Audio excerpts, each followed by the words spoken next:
қайырлы кеш, достар, қалайсыздар? Біз деген енді эфирден шығып, қатысушылармен өзіміз отырайық деп. 6-шы маусымда аяқтадыңыз, иә? Бітіріп тастаңыз. Сендер маған айтпайсыңдар ма бітеді деп? Мен білмей қалдым. Енді махаббатын бастап жатыр едім. Жоқ, мүмкін келесі сезонға. Құрметті оқырмандар, және маусым үздігі номинациясымен Ақерке марапатталды. Көңіліңіз жақсы ма? Я енді бұл енді халықтың даусынан бөлек. Андай ғой, барлығы енді жоба көріп жүр, басқасы көріп жүр. Мен шығарған осы жерде енді қорытындыларды барлығы көргеннен берілген номинация деп ойлаймын. Үлкен рахмет, өте қатты қуаныштымын, өте қатты бақыттымын.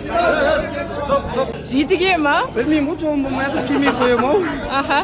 Қай маусым сізге ыстық? 3?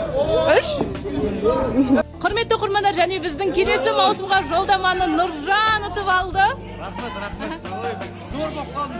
Биыл точкасын қоямап ем, келесі жылы плот точкасын қояйын деп тұрмын достар. Иә, крашты мүмкін келесі сезон алатын шығар. Құрметті оқырмандар, бәріңізге краш емес, ханзада болып қалуым. Мәссаған! Және маусым қатысушы номинациясын Зарина жеңіп алды. Құрметті оқырмандар, рахмет барлықтарыңызға, Қазақстанда көршілес елде көрермендерге, оқырмандарға алғысым шексіз.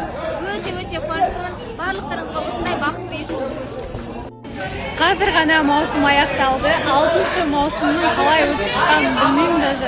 Кәдімгідей енді қаншама бір жыл бойы жұмыс істедік, еңбек еттік. Қазір енді толқыныспен аяқтап жатырмыз. Барлық қосылайық бағдарламасына қатысы бар, еңбек етіп жатқан жандардың барлығына үлкен алғыс. Құрметті оқырмандар, бөлексің номинациясымен құттықталды, марапатталды біздің Сәддәулет. Жандарым сол қолдаушыларым, алтындарым, рахмет. Мен сіздерді қатты жақсы көремін, сағынатын боламын. Әрине, енді тек қана жақсылықта көрсек, мені осы уақытқа дейін қолдағандарыңызға рахмет. Алғыс. Қатысушылар бар, редакция ұжымы бар, барлығы бар. Мысалы, бір жыл бойы еңбек етті. Барлықтарыңызды маусымның аяқталуымен құттықтаймын шын жүректен. Бауыржан, сені де маусымның аяқталуымен құттықтаймын. Болса, молодец. 7 биыл молодец. 5+.